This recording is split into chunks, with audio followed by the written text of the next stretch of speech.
Gnostisisme.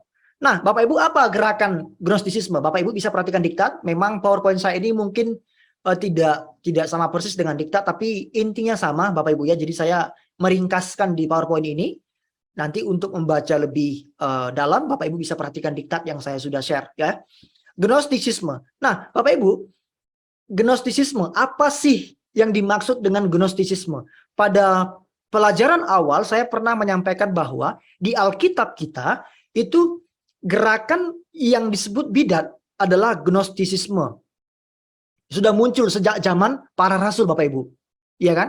Saya pernah jelaskan.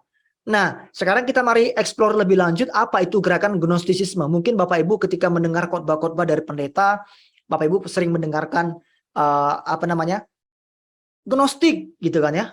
Ini waktu itu ada ajaran sesat yang dibawa oleh guru-guru palsu yang disebut dengan ajaran Gnostik. Gnostik adalah begini, begini, begini. Nah, itulah yang dimaksud dengan Gnostisisme ini, Bapak Ibu. Ya kan? Mari kita lihat yuk. Jadi kata Gnostisisme itu dari kata Yunani gnosis, Bapak Ibu. Gnosis itu artinya pengetahuan, atau dalam bentuk kata kerja itu berarti mengetahui. Tapi begini, kata mengetahui, pengetahuan yang dimaksud di sini adalah adanya suatu hikmat tertinggi, Bapak Ibu ya.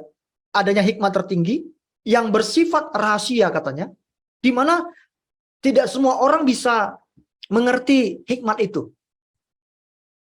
Jadi mereka mengatakan ada sebuah hikmat tertinggi, hikmat tentang Allah gitu ya. Jadi mereka mengklaim hikmat itu hikmat tentang Allah ya, Bapak Ibu ya. Pengetahuan tentang Allah yang rahasia, yang terselubung, yang tidak semua orang bisa tahu. Dan hikmat itu berisi tentang asal dan tujuan hidup manusia. Oke, Bapak Ibu mungkin sudah mulai melihat ya apa yang dimaksud dengan Gnostisisme ini. Dari kata gnosis artinya mengetahui. Ada sebuah pengetahuan katanya yang harus kita cari, yang harus kita temukan. Nah, Bapak Ibu, semangat untuk mencari pengetahuan yang dianggap hikmat tertinggi tadi, ya, itu mulai memasuki gereja pada abad-abad awal, karena orang-orang pada waktu itu berpikir bahwa Injil yang kita terima, Injil yang diterima oleh gereja dan diajarkan terus-menerus itu terlalu bersifat sederhana. Bapak Ibu ngerti ya? Jadi terlalu simple gitu loh. Gak mungkin rahasia kerajaan Allah itu gak sesimpel Injil. Dengan kita percaya mengaku kepada Yesus, maka kita mendapatkan keselamatan. Ya kan? Too easy. Sangat mudah bagi mereka, kata mereka. Gak mungkin lah.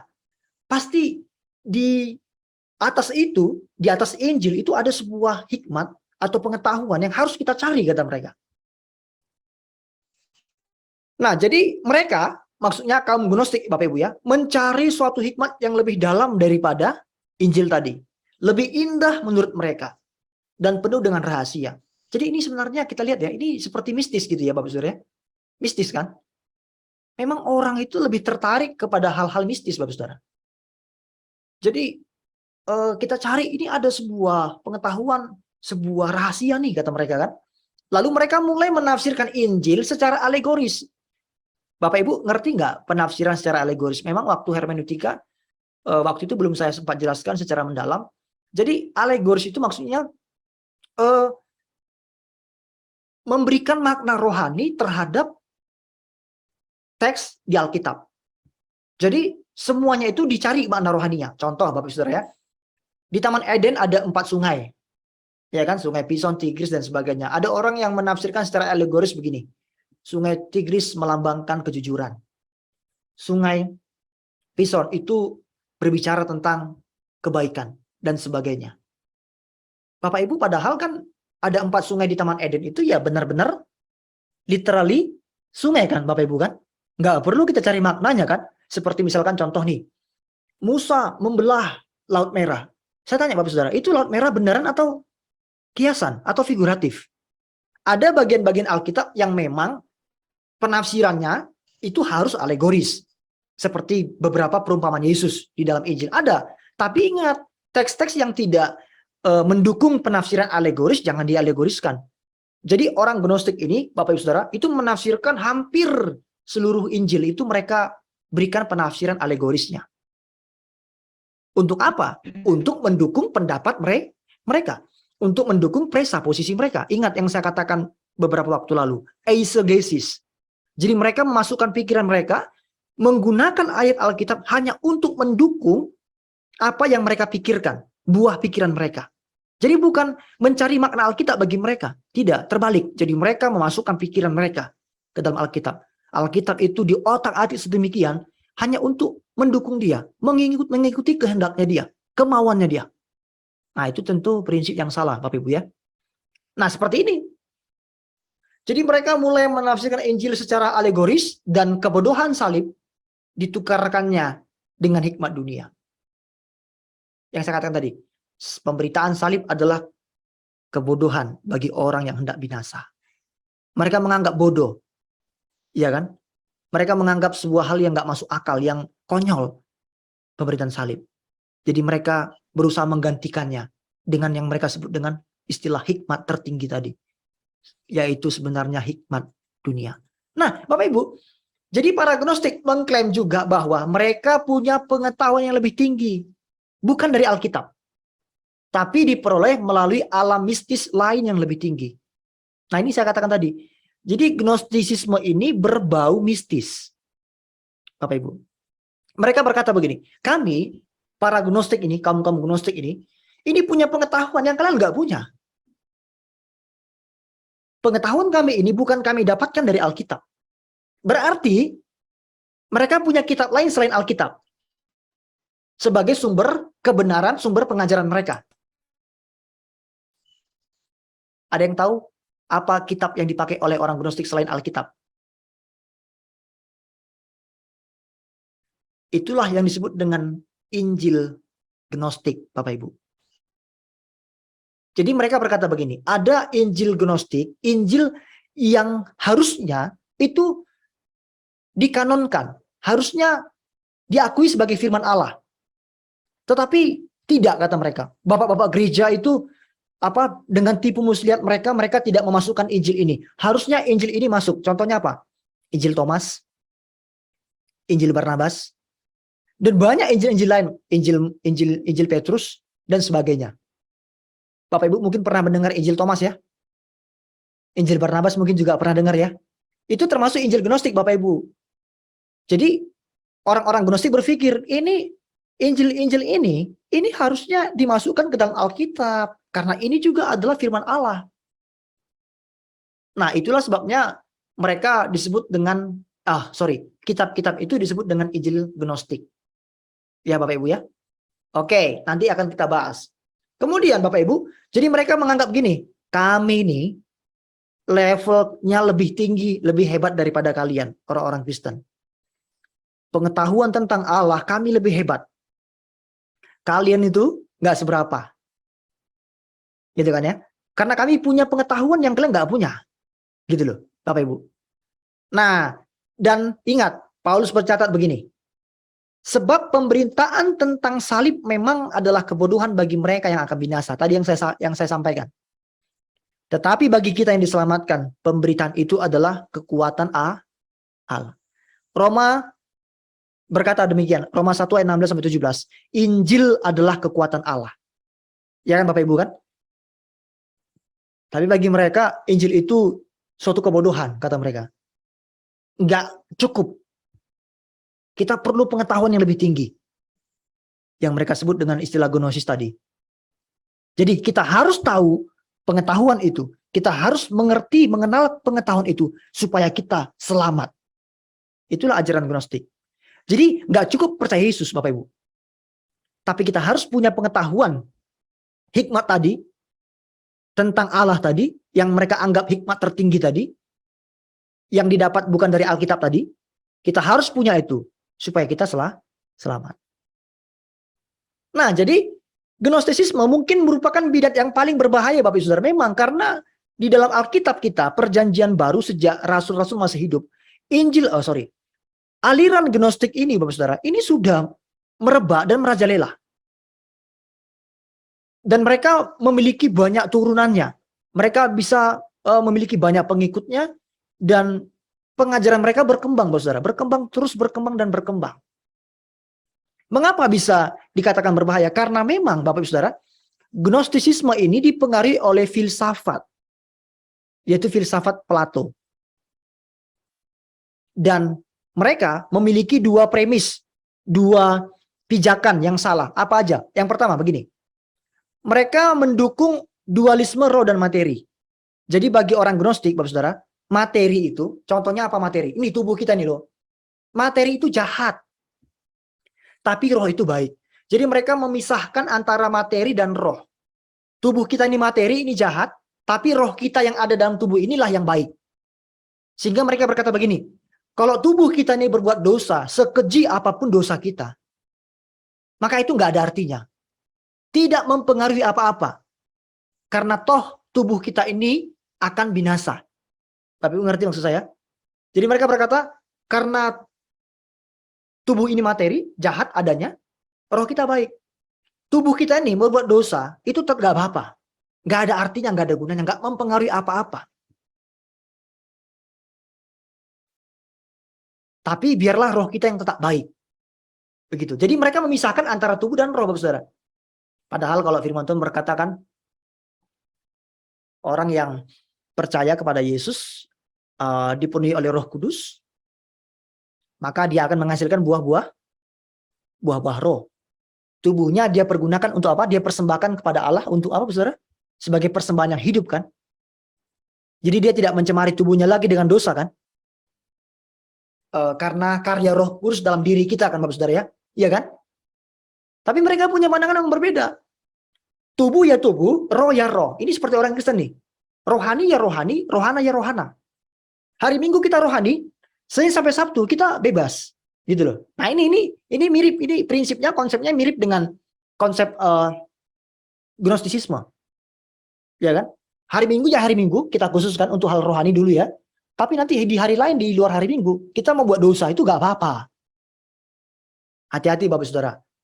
Kalau kita berpikiran seperti itu, nah ini berarti paham Gnostisisme itu sudah mulai kita ikuti. Yang kedua, apa premis dasar, premis yang salah? Mereka atau kaum Gnostik mengklaim punya pengetahuan yang lebih tinggi, punya kebenaran yang lebih tinggi yang hanya diketahui oleh beberapa orang. Siapa itu? Ya mereka. Mereka mengklaim ya hanya mereka yang memiliki pengetahuan yang tinggi, kebenaran yang tinggi tadi. Inilah dua premis mereka, dua pijakan mereka, dua landasan mereka. Yang membuat mereka akhirnya mengembangkan pengajaran mereka, doktrin mereka, akhirnya tidak sesuai dengan firman Tuhan. Karena dua premis mereka ini sudah salah berdasarkan Alkitab. Ya kan? Kalau kita lihat di Alkitab salah. Mari kita lihat yuk, apa ajaran mereka secara pokok. Oke, Bapak Ibu ya. Nanti saya kasih kesempatan untuk bertanya setelah saya jelaskan dulu ini, Bapak Ibu ya. Sampai saya selesaikan dulu ya. Ajaran pokok Gnostisisme. Allah yang tertinggi keadaannya, kata mereka nih ya, adalah roh. Tidak ada hubungannya dengan dunia ini. Bapak Ibu coba perhatikan dan renungkan baik-baik. Mereka berkata bahwa Allah yang tertinggi, yang keadaannya adalah roh. Oke, Allah adalah roh kata firman Tuhan, ya kan? Tapi Allah yang tertinggi, apakah ada Allah yang rendah? Kalau melihat dari pernyataan mereka, seolah-olah ada Allah yang lebih rendah, kan? Tidak ada hubungannya dengan dunia ini. Artinya Allah tidak mau intervensi dengan dunia ini. Ini kan bertolak belakang dengan premisnya mereka sendiri. Mereka berkata bahwa mereka punya pengetahuan tentang Allah, manusia. Mereka manusia adanya. Tapi mereka berkata, Allah itu yang adalah roh nggak ada hubungannya dengan dunia ini. Loh, tapi mereka berusaha mencari pengetahuan tentang Allah, kan Bapak Saudara, kan? Salah satu ciri ajaran bidat, Bapak Saudara, itu tidak ada konsistensi. Nggak konsisten. Mengapa? Karena memang sumber ajaran mereka dari manusia atau dari sumber lain selain Allah. Kalau sumber ajaran itu adalah Allah, maka Allah itu pasti konsisten dan dia benar. Ya kan? Tidak ada pernyataan-pernyataan yang satu mengkonter pernyataan yang lain. Tapi kalau buatan manusia pasti banyak kontroversialnya. Ya kan? Nah, Kita perhatikan mereka sendiri. Mereka berkata bahwa Allah tidak ada hubungan dengan dunia, tapi mereka sendiri berusaha mencari pengetahuan tentang Allah yang mereka anggap dapat menyelamatkan mereka. Iya kan? Bukankah itu pernyataan yang saling bertentangan? Sama seperti orang ateis berkata begini, tidak ada Allah. Coba kita pikirkan, saudara, pernyataan mereka mengatakan tidak ada Allah. Kenapa mereka bisa berkata tidak ada Allah? Karena Allah ada. Sesuatu yang ada yang bisa disangkal masalahnya. Iya kan, saudara? Tidak ada Allah. Karena Allah ada, makanya kalian bilang gak ada Allah, gitu loh.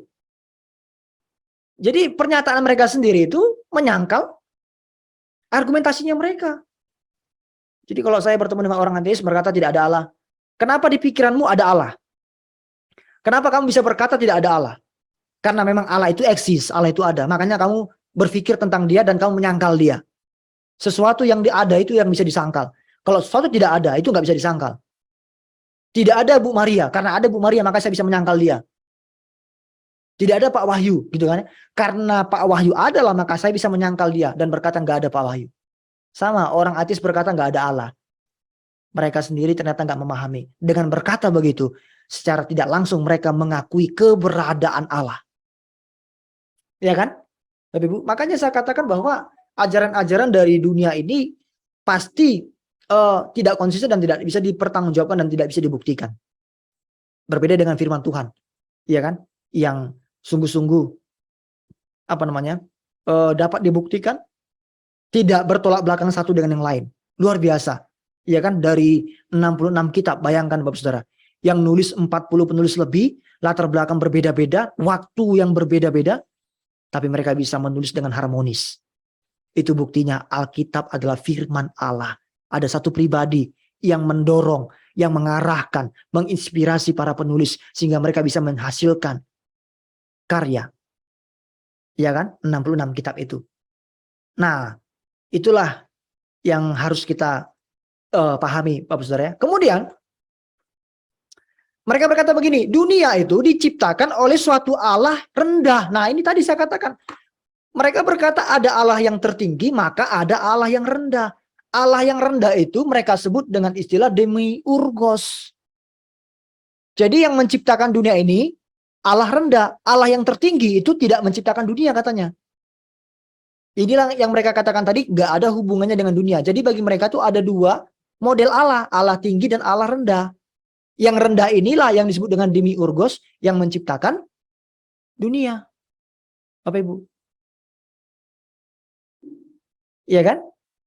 Nanti kita akan lihat ya tanggapan Alkitab ya.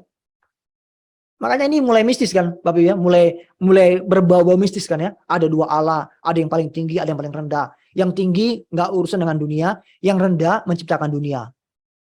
Kemudian mengenai doktrin manusia, mereka berkata begini, manusia mengandung sebagian kecil dari roh Allah. Jadi kita nih mengandung sebagian kecil dari roh Allah dengan tubuh maya untuk membebaskan bagian ilahi yang kecil itu.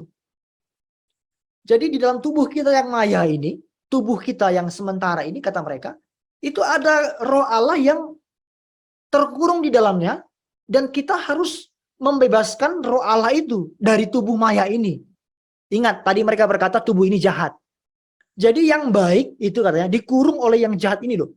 Makanya kita harus berusaha mengeluarkan roh yang baik ini dari tubuh yang jahat ini. Akibatnya nanti mereka menolak konsep tentang kebangkitan tubuh, Bapak Saudara.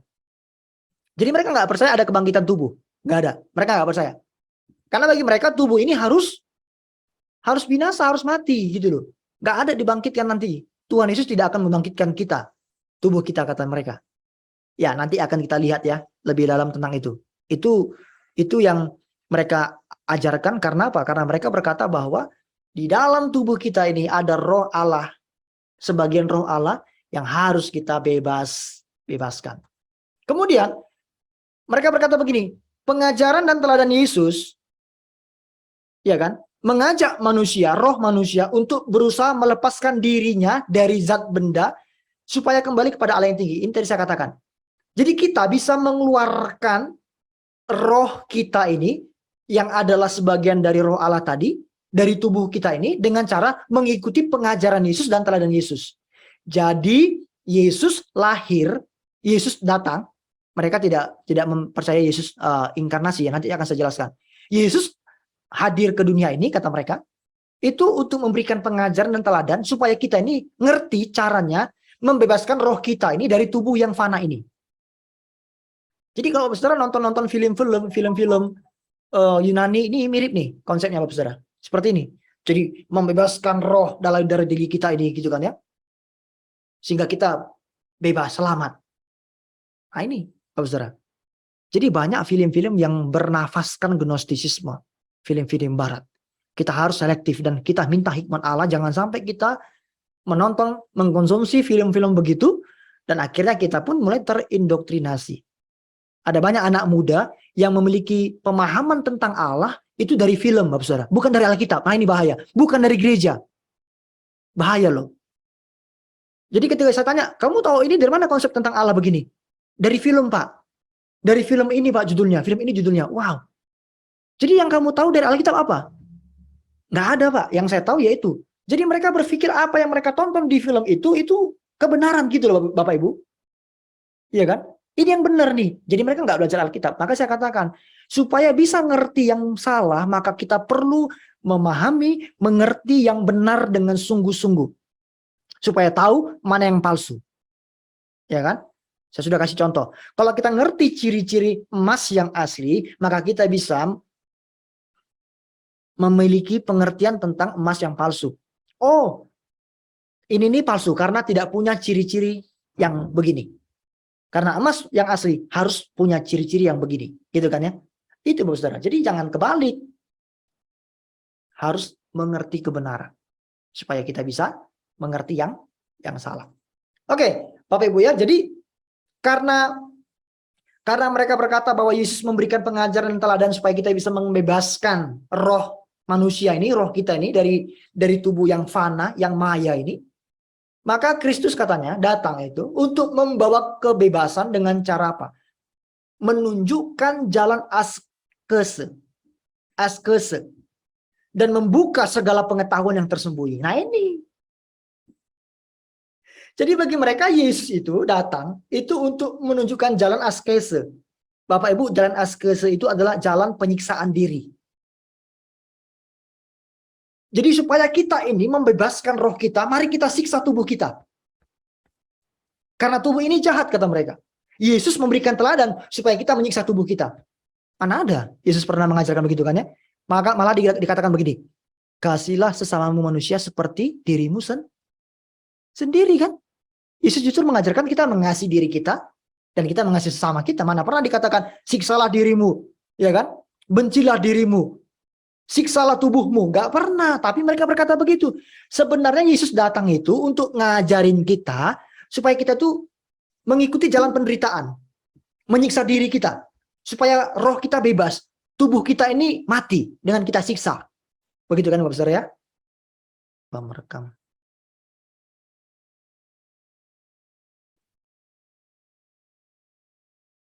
Iya, jadi orang-orang Gnostik ini berkata bahwa Yesus datang untuk membawa kebebasan kepada kita dengan jalan melakukan askese, penyiksaan diri kita.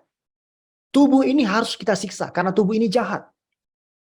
Dengan menyiksa tubuh maka roh kita akan terbebas. Dan mereka berkata, Yesus pun membuka segala gnosis, segala pengetahuan yang tersembunyi tadi. Jadi kita selamat bukan oleh pengorbanan Yesus di kayu salib, melainkan oleh teladan Dia, ajaran Dia, dengan kita mencari gnosis itu. Kalau kita mendapatkan gnosis itu, maka kita selamat. Itulah yang menjadi pokok ajaran mereka. Kemudian berikutnya, Bapak Ibu, apalagi? Keselamatan, nah ini, menurut orang-orang Gnostik, itu bisa diperoleh seseorang melalui usaha dengan cara mencari, memperoleh, menggapai pengetahuan ilahi yang sanggup membebaskannya dari ilusi kegelapan. Ini ilusi kegelapan yang mana lagi gitu kan ya?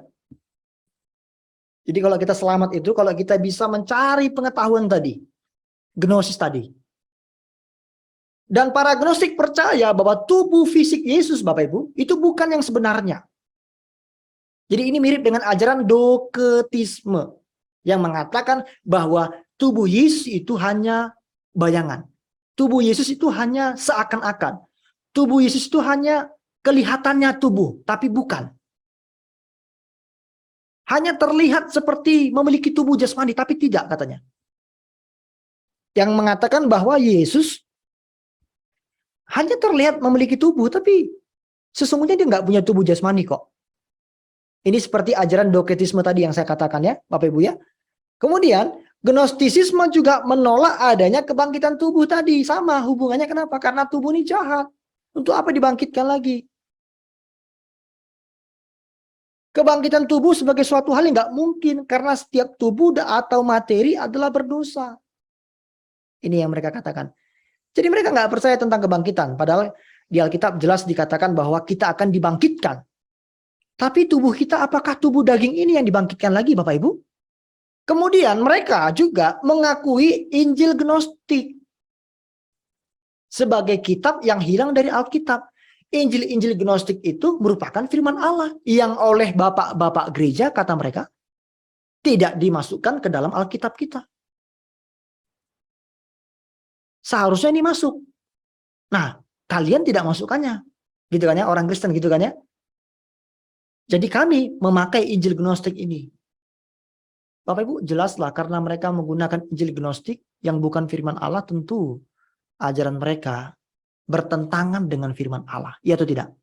Iya kan? Inilah penyebabnya. Mengapa mereka bisa memiliki pengajaran yang bertentangan dengan Alkitab?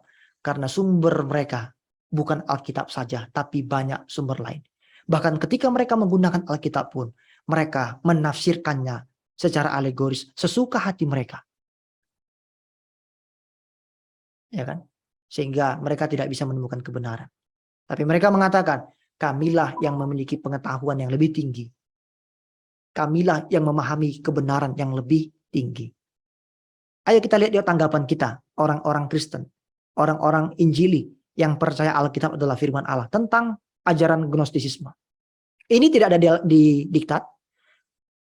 Bapak Ibu silakan boleh foto, boleh di screenshot, ya. Ini tanggapan. Bapak Ibu juga nanti bisa mengajarkan ini kepada jemaat, ya kan? Bagaimana tanggapan kita terhadap aliran Gnostisisme? Oke. Bapak Ibu, Yesus tidak mengatakan apapun mengenai keselamatan melalui pengetahuan, ya atau tidak? Di Alkitab tidak pernah dikatakan kamu akan mendapatkan keselamatan kalau kamu memiliki pengetahuan, entah pengetahuan apapun itu. Ya kan? Justru firman Tuhan berkata begini, kita harus menaklukkan segala pikiran di bawah kaki Kristus. Kita ini hanya selamat melalui iman kepada Yesus bahwa dia adalah juru selamat. Di dalam Efesus pasal 2 ayat 8-9 firman Tuhan berkata begini, sebab karena kasih karunia, jadi kita beroleh keselamatan itu karena kasih karunia. Karena kasih karunia kamu diselamatkan oleh iman. Karena kasih karunia oleh iman, bukan hasil usahamu. Bukan karena berbuat baik, bukan karena mencari pengetahuan tadi. Tetapi pemberian Allah, anugerah Allah. Itu bukan hasil pekerjaanmu. Perhatikan saudara. Diulangi, ditekankan berkali-kali. Bukan hasil usahamu. Bukan hasil pekerjaanmu. Jangan ada orang yang memegahkan diri. Yang berkata, kami ini selamat karena kami punya pengetahuan tentang Allah. Memiliki hikmat tertinggi. Memiliki kebenaran tertinggi. Tidak. Kita diselamatkan karena anugerah semata yang kita terima melalui iman kepada Tuhan Yesus Kristus. Ya kan? Yohanes 3:16 berkata, karena begitu besar kasih Allah akan dunia ini sehingga ia telah mengaruniakan anak yang tunggal. Supaya setiap orang yang percaya kepadanya tidak binasa. Melainkan apa Bapak Ibu? Beroleh hidup yang kekal. Kisah pasal 4 ayat 12 berkata, di bawah kolong langit ini tidak ada nama yang diberikan kepadanya yang olehnya kita beroleh selamat selain nama Tuhan Yesus Kristus. Yesus berkata dalam Yohanes pasal 14 ayat 6, akulah jalan dan kebenaran dan hidup, tidak ada seorang pun yang sampai kepada Bapa kalau tidak melalui aku. Banyak ayat-ayat di Alkitab yang menekankan bahwa kita diselamatkan itu hanya karena kasih karunia, bukan karena melakukan pekerjaan yang baik, bukan karena melakukan perbuatan-perbuatan yang saleh, bukan juga karena kita mencari atau memiliki pengetahuan tentang dia. Tidak. Tapi iman percaya bahwa Yesus telah lahir dan dia mau mati menebus dosa kita, dan dia bangkit, dan pada akhirnya dia akan datang kembali untuk menjemput kita, orang percaya. Itu kan inti iman Kristen, Bapak Saudara. Kemudian lebih jauh lagi, keselamatan yang Yesus tawarkan itu cuma-cuma dan tersedia bagi semua orang. Dikatakan dalam Yohanes pasal 3:16 tadi saya sudah sebutkan, bahwa barang siapa yang percaya kepadanya, setiap orang yang percaya kepadanya, kepada siapa saja yang mau percaya, dia akan beroleh hidup yang kekal. Jadi bukan hanya bagi orang-orang saja yang mereka katakan hanya mereka, hanya orang-orang gnostik yang punya wahyu khusus yang akan selamat. Tidak, semua orang yang mau percaya selamat. Kemudian Bapak Saudara, dan Alkitab juga menjelaskan bahwa hanya ada satu sumber kebenaran. Apa Bapak Ibu? Alkitab kan? Yohanes pasal 17 ayat 17 berkata, firman-Mu adalah kebenaran. Nih, 2 Timotius 3 ayat 15-17 berkata, di dalam ayat 16-nya, segala tulisan yang diilhamkan Allah bermanfaat untuk mengajar, menyatakan kesalahan, menegur, memperbaiki kelakuan, dan sebagainya. Ibrani 4 ayat 12 juga berkata, bahwa firman Allah itu adalah kebenaran. Jadi satu-satunya kebenaran itu Bapak Ibu Saudara, itu adalah firman Allah, Alkitab ini loh. Lebih daripada pengajaran siapapun. Kemudian berikutnya, Alkitab pun mendukung soal natur kemanusiaan Yesus. Natur keilahian Yesus yang sempurna. Yesus manusia 100%, Allah 100%. Dia manusia sejati, dia Allah sejati. Yang tidak terpisahkan. Naturnya tidak bercampur dan tidak terpisah. Inilah yang disebut dengan konsep Dwinatur Yesus.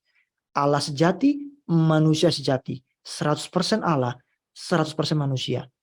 Dan dua natur ini tidak terpisahkan dan tidak bercampur juga, Bapak Ibu. Ibrani pasal 2 ayat 14-17. Tapi tadi mereka berkata, Yesus itu tidak punya tubuh manusia. Nggak punya natur kemanusiaan gitu kan ya. Padahal Alkitab bilang apa? Yesus memiliki natur manusia dan natur ilahi. Mari kita renungkan bersama-sama. 1 Tesalonika 5 ayat 21. Kita baca bersama-sama. Bapak Ibu bisa matikan kamera nggak apa-apa, tapi tolong ikuti saya, kita baca bersama-sama dalam hitungan ketiga ya. Oke. 1 Tesalonika 5 ayat 21. 3, 2, 1. Ujilah segala sesuatu dan peganglah yang baik. Bapak Ibu, ini firman Tuhan yang harus kita renungkan.